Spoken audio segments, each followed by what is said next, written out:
Kami dari kelompok 5 yang beranggotakan Puri Wulandari, Hilda Majidabillah, dan Khalid Abdurrahman. Berikut percakapan antara Hilda dengan Puri. Puri, Hilda kemarin nemu berita gitu loh di internet. Beritanya sih udah lama, tapi relate sama pelajaran kita di semester ini loh. Ayo kita bedah kasus sekalian memperdalam materi kode etik psikologi. Hilda bacain ya kasusnya. Kasusnya sih lebih ke pelanggaran kode etik bab 5 yang berisi kerahasiaan rekam dan hasil pemeriksaan psikologi. Ringkasan kasusnya kayak gini. Ada seorang psikolog yang berinisial S dan klinik tempat bekerja, yakni di Jakarta Selatan, yang digugat ke Pengadilan Negeri Jakarta Selatan. Mereka itu digugat lantaran diduga telah melanggar kode etik psikolog. Gugatan ini menyusul gagalnya dalam proses mediasi oleh Pengadilan Negeri Selatan antara pihak yang tergugat, yakni psikolog yang berinisial S tadi, dan klinik tempatnya ia bekerja dengan pihak penggugat, yakni seorang warga negara Australia yang berinisial DA. Pengaduan tersebut itu disebabkan pihak tergugat telah mengeluarkan rekam medis dari proses konseling perceraian antara pihak tergugat dan penggugat, yakni DA dan istrinya yang berinisial YS. Kita sudah kirim somasi, tapi tidak ada tanggapan positif. Kita sebenarnya hanya minta maaf dan cabut dari tergugat, tapi tidak ada. Jadi kita adukan ke pengadilan. Mereka anggap yang dilakukan itu sesuai prosedur. Tapi prosedur yang mana?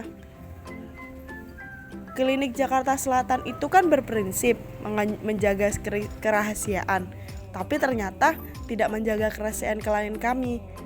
Jelas kuasa hukum dari DA tadi, yakni AB di Jakarta pada hari Rabu tanggal 2 bulan 10 2013.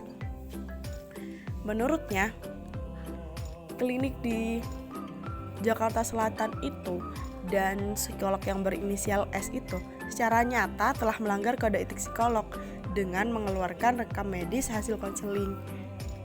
Upaya mediasi sebelumnya telah dilakukan pekan lalu di Pengadilan Negeri Selatan, namun gagal lantaran dari pihak klinik Jakarta Selatan dan psikolog yang berinisial S tadi bersikukuh tidak bersalah terhadap proses keluarnya rekaman medis yang sejatinya itu bersifat rahasia.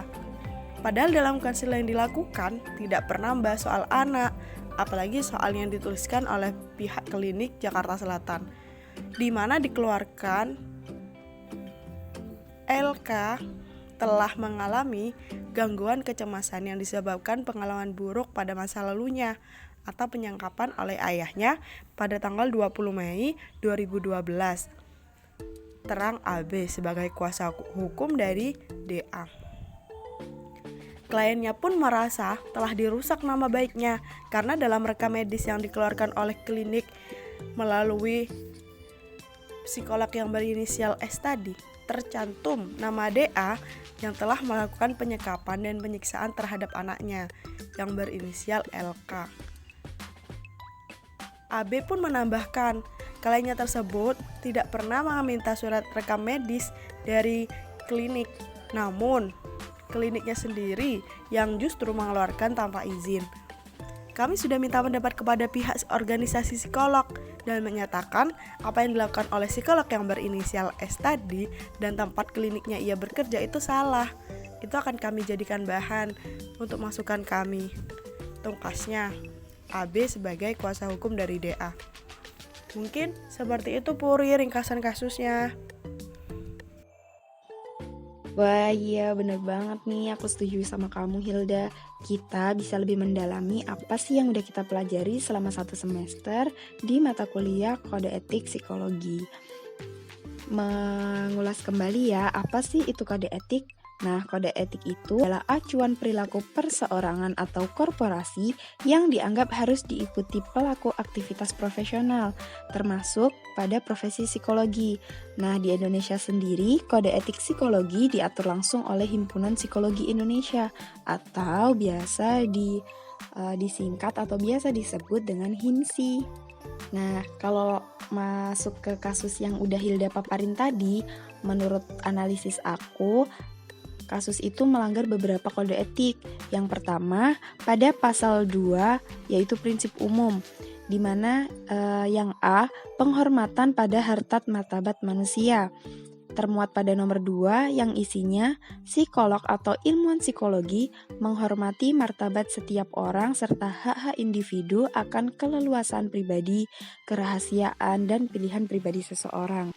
Yang B, integritas dan sikap ilmiah. Termuat pada nomor 2 dan nomor 3 yang isinya psikolog atau ilmuwan psikologi senantiasa menjaga ketetapan, kejujuran, kebenaran dalam keilmuan, pengajaran, pengamalan, dan praktik psikologi. Yang nomor 3 isinya psikolog atau ilmuwan psikologi tidak mencuri, berbohong, terlibat pemalsuan, tipuan, atau distorsi fakta yang direncanakan dengan sengaja memberikan fakta-fakta yang tidak benar. Selanjutnya yang C, profesional. Nah, termuat pada nomor 3 yang isinya psikolog atau ilmuwan psikologi menjunjung tinggi kode etik, peran dan kewajiban profesional, mengambil tanggung jawab secara tepat atas tindakan mereka, berupaya mengelola berbagai konflik kepentingan yang dapat mengarah pada eksploitasi dan dampak buruk. Nah, kasus di atas juga melanggar pasal 4 yaitu penyalahgunaan di bidang psikologi. Yang A, termuat pada nomor 3 yaitu pelanggaran kode etik psikologi adalah segala tindakan psikolog atau ilmuwan psikologi yang menyimpang dari ketentuan yang telah dirumuskan dalam kode etik psikologi Indonesia, termasuk dalam hal ini adalah pelanggaran oleh psikolog terhadap janji atau sumpah profesi. Praktik psikologi yang dilakukan oleh mereka yang bukan psikolog atau psikolog yang tidak memiliki izin praktik, serta layanan psikologi yang menyimpang dari ketentuan yang berlaku dalam kode etik psikologi Indonesia. Nah, dalam kasus ini itu maksud dalam pelanggaran kategori berat, yaitu tindakan yang dilakukan oleh psikolog atau ilmuwan psikologi yang secara sengaja memanipulasi tujuan, proses maupun hasil yang mengakibatkan kerugian bagi yang pertama pengguna jasa layanan psikologi dan yang kedua individu yang menjalani pemeriksaan. Kira-kira dalam kasus ini dapat diselesaikan dengan beberapa pasal terkait. Yang pertama pada pasal 3 yaitu Majelis Psikologi Indonesia. Termuat pada nomor 2 yang isinya penyelesaian pelanggaran kode etik psikologi Indonesia oleh psikolog atau ilmuwan psikologi dilakukan oleh Majelis Psikologi dengan memperhatikan laporan yang masuk akal dari berbagai pihak dan kesempatan untuk membela diri.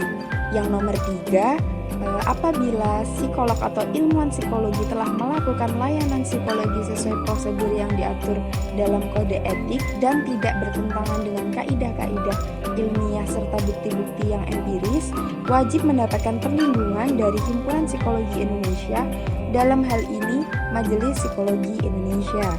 Nah, bisa juga menggunakan pasal 5 yaitu penyelesaian isu etika, di mana termuat pada nomor 1 dan nomor 3 yang isinya apabila tanggung jawab etika psikologi bertentangan dengan peraturan hukum pemerintah dan peraturan lainnya, psikolog atau ilmuwan psikologi harus menunjukkan komitmennya terhadap kode etik dan melakukan langkah-langkah untuk penyelesaian konflik sesuai dengan yang diatur dalam kode etik psikologi Indonesia.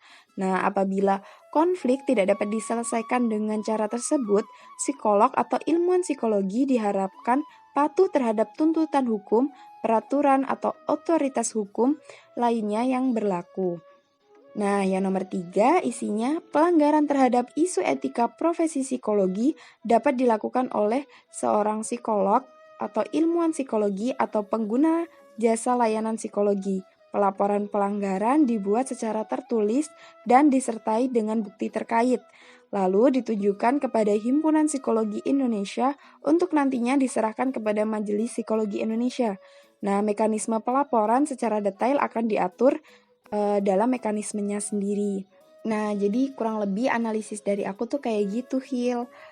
Terus ada tambahan ya. Jadi di Indonesia sendiri itu dalam kode etik juga sudah diatur mengenai pelanggaran terhadap kode etik, yaitu dalam pasal 4 yang menyatakan bahwa setiap penyalahgunaan wewenang di bidang keahlian psikologi dan setiap pelanggaran kode etik psikologi Psikologi Indonesia, dapat dikenakan sanksi organisasi oleh aparat organisasi yang berwenang, sebagaimana yang diatur dalam Anggaran Dasar Rumah Tangga Himpunan Psikologi Indonesia dan Pedoman Pelaksanaan Kode Etik Indonesia. Jadi kurang lebih tuh kayak gitu. Nah, buat Hilda dan juga teman-teman, seandainya ada analisis aku yang keliru atau ada analisis aku yang kurang, kalian bisa tambahin di kolom komentar. Terima kasih.